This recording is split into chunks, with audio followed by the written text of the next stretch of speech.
Hello student, आज हम exercise 1.3 के लिए इंट्रोडक्शन डिस्कस करेंगे, जिसमें आपको गिवन है कि कुछ real numbers and their decimal expansion, यानी कि जो रियल नंबर होते हैं, अगर रियल नंबर हमें फ्रैक्शन में मिल जाएं, क्योंकि ऑब्वियसली रैशनल नंबर अगर होंगे तो फ्रैक्शन में होंगे ही होंगे, क्योंकि पी अपॉन क्यू की फॉर्म में लिख सकते हैं। तो उस रियल नंबर के डेसिमल एक्सपेंशन आप कैसे लिख सकते हो, यानी कि जब आप डिवाइड करोगे किसी चीज़ को, अगर वो पॉइंट में उसका जो है कोशेंट आएगा तो वो आपको किस तरह से डिनोट करते हो उस चीज़ को। तो उसके लिए हमारे पास कुछ पॉइंट हैं जो हम डिस्कस करेंगे एक्सरसाइज 1.3 में। तो वो पॉइंट है जो अब वो है आपके स्क्रीन के ऊपर। जैसे सबसे फर्स्ट पॉइंट है हमारे पास टर्मिनेटिंग पॉइंट। टर्मिनेटिंग पॉइंट क्या होते हैं? टर्मिनेटिंग पॉइंट वो पॉइंट होते हैं, या टर्मिनेटिंग नंबर वो नंबर होते हैं जो नंबर जब उनको हम डिवाइड करते हैं ना, तो उसका जो रिमाइंडर है एक स्टेज पे आकर के वो जीरो हो जाता है। अब इसके लिए एग्जांपल देखते हैं। इसका एग्जांपल करवा रहा हूँ भाई मैं यहाँ पे। जैसे मान लो मेरे पास नंबर है 11। 11 को मेरे को 2 से डिवाइड करना है। अगर इसको मैं 2 से डिवाइड करता हूँ तो इस बात का मीनिंग ये हुआ, देखो जरा, 11 को अगर मैं 2 से डिवाइड करूंगा, 2 5 जा 10। अब रिमाइंडर कितना आ गया? 1। सर अभी तो आपने कहा था कि जीरो आएगा रिमाइंडर, तो देखते जाओ। अगर 1 है तो यहाँ पे क्या लग जाएगा? पॉइंट। क्यों? क्योंकि ऊपर से जीरो हम नीचे ले लेते हैं। तो 2 5 जा 10 हो गया, यानी कि एक पर्टिकुलर स्टेज पे आकर के उसका रिमाइंडर कितना हो गया? जीरो हो चुका है। तो ये आपके पास जो नंबर बना है, या ये जो आपके पास टर्म आएगी, ये इसको हम बोलते हैं टर्मिनेटिंग पॉइंट। टर्मिनेटिंग का मतलब एक फाइनल स्टेज पे आकर के उसका जो रिमाइंडर है वो जीरो हो जाएगा, तभी तो एक पर्टिकुलर आंसर आया। ठीक है ना बात? इसी तरह आपके पास आती है नॉन टर्मिनेटिंग, यानी कि दूसरे के लिए मैं दूसरा एग्जांपल लिखूंगा यहाँ पे। नॉन टर्मिनेटिंग नंबर कौन से होते हैं, या नॉन टर्मिनेटिंग रिकरिंग कौन से नंबर होते हैं? ये दोनों जो हैं एक दूसरे के साथ अटैच हैं, ठीक है, दोनों एक दूसरे से जुड़े हुए हैं। नॉन टर्मिनेटिंग रिकरिंग का क्या मतलब है, यही बता देता हूँ, ये आपको ऑटोमेटिक समझ आ जाएगा। नॉन टर्मिनेटिंग का मतलब है, अगर टर्मिनेटिंग था तो रिमाइंडर जीरो आता है, नॉन टर्मिनेटिंग का मतलब रिमाइंडर जीरो नहीं आएगा। अगर रिमाइंडर जीरो नहीं आएगा तो क्या आएगा फिर? जहां से हम डिवाइड करना स्टार्ट करते हैं वो नंबर दोबारा से आएगा वहां पे। अब इसके लिए देखते हैं कैसे। मान लो एग्जाम्पल दिया 1/3, इसको मैं डिवाइड करने की सोचता हूँ। 1 को 3 से डिवाइड करते हैं। 1 तो जाता नहीं टेबल पे, तो जीरो आ जाएगी, पॉइंट लग जाएगा और ये बन जाएगा 10। 10 की जीरो के लिए तो पॉइंट लगाते हैं। 3 3 जा 9, रिमाइंडर आ गया, फिर 1, यानी कि जहां से स्टार्ट किया वहीं पहुंच गए, दोबारा से 10, ये आ गया, सॉरी 9, कितना आ जाएगा? 1 10, ये 3 पे फिर 9, ऐसे ही चलता जाएगा, यानी कि जहां से हम स्टार्ट कर रहे हैं वही दोबारा से नंबर आ जाता है आपके पास। अगर ये नंबर आता है तो इसका क्या मतलब हुआ? The remainder repeat after a certain stage and quotient also repeat. बिल्कुल, अगर वही नंबर दोबारा से आएगा, यहाँ पे 1 आया तो 1 के अकॉर्डिंग तो डिवाइड कर रहे हैं हम, तो आपके कोशेंट भी क्या हो रहे हैं? रिपीट हो रहे हैं। तो वही मैंने लिखा, and quotient also repeat.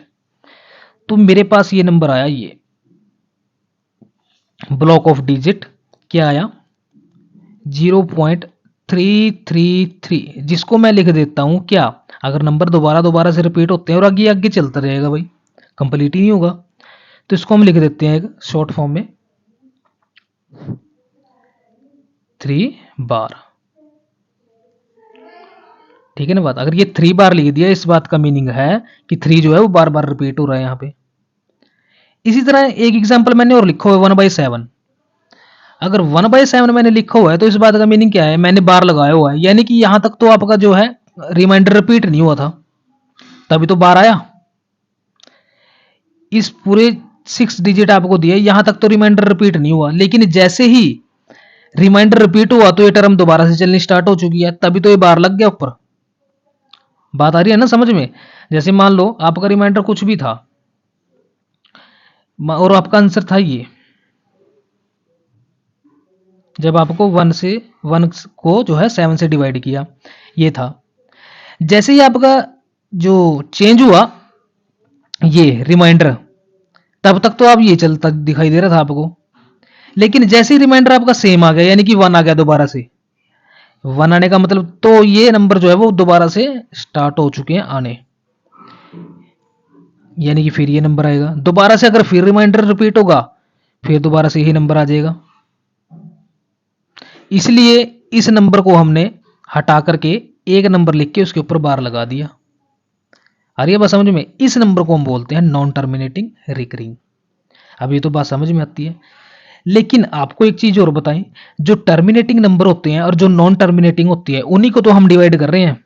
Divide करने पे क्या आता है, या तो रिमाइंडर 0 आ जाता है, वो टर्मिनेटिंग नंबर होते हैं। नॉन टर्मिनेटिंग रिकरिंग कौन से होते हैं, जिनका रिमाइंडर रिपीट हो जाता है और साथ में उसके कोसेंट भी रिपीट हो जाते हैं। वो कैसे नंबर होते हैं, नॉन टर्मिनेटिंग रिकरिंग, है ना। और साथ में आपको ये भी बता दें, अगर इनको हम डिवाइड कर पा रहे हैं, इसको हम डिवाइड कर सकते हैं, इसको हम डिवाइड कर सकते हैं, या कोई भी नंबर हो अगर वो फ्रैक्शन में है, यानी कि फ्रैक्शन का मतलब क्या है, मान लो 1/3 लिया था मैंने, ये फ्रैक्शन में क्या मतलब है इसका, पी अपॉन क्यू। ये फ्रैक्शन में थी, ये भी पी अपॉन क्यू। ये फ्रैक्शन में थी, ये भी पी अपॉन क्यू। इस बात का मीनिंग हुआ ये सारे नंबर कैसे हुए, रैशनल नंबर हुए भाई, है ना। सर आपने ये क्यों बताया, क्योंकि इससे अगले वाला जो टॉपिक है वो इंपॉर्टेंट है, वहां आपको पता लगेगा कि वहां पे रैशनल नंबर है या नहीं। तो इससे अगले टॉपिक पे चलते हैं, वो टॉपिक आपके सामने ये नॉन टर्मिनेटिंग नॉन रिकरिंग। क्या मतलब इस बात का, इस बात का मतलब है ना तो रिमाइंडर आपका रिपीट होगा, नॉन का मतलब ना तो रिमाइंडर रिपीट होगा और ना ही आपका कोशेंट रिपीट होगा। तो ये भी चेक कर लेते हैं, the remainder and quotient are या कैन, यानी कि रिमाइंडर और कोशेंट जो है अगर वो रिपीट हुए भी तो वो एक पर्टिकुलर पैटर्न में रिपीट नहीं होंगे, या तो रिपीट होंगे ही नहीं, या अगर होंगे भी तो वो एक पर्टिकुलर पैटर्न में रिपीट नहीं होंगे। ठीक है ना बात, repeat but not in a particular pattern. या हम बोल सकते हैं not a remainder but this type of a number have not a particular decimal expansion. ठीक है, कि इनके पास जो है एक पर्टिकुलर पैटर्न का डेसिमल एक्सपेंशन नहीं होता। डेसिमल एक्सपेंशन का मतलब जो पॉइंट के बाद नंबर आते हैं, भी कितने बड़े नंबर जो है आपके पास बनता हुआ दिखाई दे रहा है आपको, उसको हम बोलते हैं डेसिमल एक्सपेंशन। एक्सपेंशन का मतलब ही बढ़ाना होता है। तो type of a number have not a particular decimal expansion, ऐसे से कौन से नंबर है, तो ऐसे नंबर है प्यारे बच्चों, जैसे मैं आपको बता दूं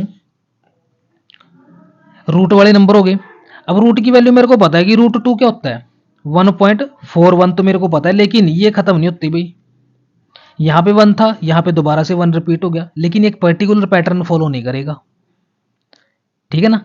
ऐसी पाई, पाई की वैल्यू कितनी होती है 3.14, लेकिन मेरे को आगे की वैल्यू नहीं पता भाई, क्योंकि हम पढ़ते आ रहे हैं अभी पाई की वैल्यू तो 3.14 होती है। लेकिन नहीं, अगर यहाँ पे भी पैटर्न जो है अगर दोबारा से कोशेंट आपका रिपीट होता है तो इस बात का मीनिंग है कि वो एक पर्टिकुलर पैटर्न में रिपीट नहीं होगा। अगर मैं बात करूं, एक आपके पास एग्जाम्पल लिखो हुआ है, ये एग्जाम्पल लिखो है, देखो यहाँ पे ये इंपॉर्टेंट वाला एग्जाम्पल है, यहाँ से अच्छे से समझ आ जाएगा। अब 1 आया, दोबारा से 1 कहाँ पे रिपीट हुआ, 0 के बाद। उसके बाद 1 कहाँ पे रिपीट हुआ, जब 2 जीरो आ गई फिर 1 आया, फिर 3 जीरो आ गई फिर 1 आया, 5 जीरो आ गई फिर 1 आया। तो यानी कि ये कैसा नंबर हुआ, इरेशनल नंबर हुआ। इरेशनल नंबर क्यों हुआ भाई, क्योंकि इसको हमें पता ही नहीं भाई ये इसको पी अपॉन क्यू में कब लिखना है, क्योंकि हमें तो आगे क्या दिया हुआ है अप टू सोन। अगर अप टू सोन ना होता फिर हम लिख देते इसको। बात आ रही है ना प्यारे बच्चों समझ, उम्मीद करता हूँ आपको अच्छे से समझ आ रही होगी। कि अगर मान लो यहाँ पे हमें पता होता कि अगर ये अप टू सोन ना लगा हुआ होता यहाँ पे, तो मैं बता देता कि ये पी अपॉन क्यू की फॉर्म में लिख सकते हैं इसको, तो ये रैशनल नंबर बन जाती। अगर ये रैशनल बनती तो कहीं ना कहीं या तो ये टर्मिनेटिंग नंबर होता या नॉन टर्मिनेटिंग होता, लेकिन यहाँ पे अप टू सोन लगा दिया, इसलिए ये कैसा नंबर हो गया, इरेशनल नंबर। क्यों, क्योंकि इसको हम पी अपॉन क्यू की फॉर्म में नहीं लिख सकते। अगर मान लो मैं यहीं पे बात करूं पाई की वैल्यू में कह देता प्यारे बच्चों कि 3.14, बट 3.14 जो है इसको मैं लिख सकता हूं 314 अपॉन में 100, ये होती पी अपॉन क्यू। लेकिन 3.14 जो है एग्जैक्ट आंसर नहीं होता आपका। आ रही है ना बात समझ में, तो इसलिए यहाँ पे अप टू सोन लगाना पड़ा है हमें। तो ये थी आपके पास इंट्रोडक्शन, जो आपको बहुत अच्छे से आनी चाहिए, क्योंकि ये इम्पोर्टेंट है, मोस्ट इम्पोर्टेंट है। यहाँ से आपके जो एग्जामिनर हैं वो आपसे क्वेश्चन पूछ लेते हैं। जो भी टीचर आपको स्कूल में, या तो आपके पेपर स्कूल में सेट होते हैं या कहीं भी, तो आपकी एग्जामिनर जो है वो आपसे क्वेश्चन पूछ लेती है। ठीक है ना, तो इसको अच्छे से समझना, वीडियो को लाइक करना, आपकी लाइक करने से मेरे को मोटिवेशन मिलता है, और वीडियो को शेयर भी करना और चैनल को सब्सक्राइब भी करना। ठीक है, अगर आपका भला हुआ है तो आप दूसरे स्टूडेंट्स का भी भला करने की सोचिए। ठीक है जी, उम्मीद करते हैं कि आपको अच्छे से वीडियो समझ आएगी। तो thank you so much for watching a video.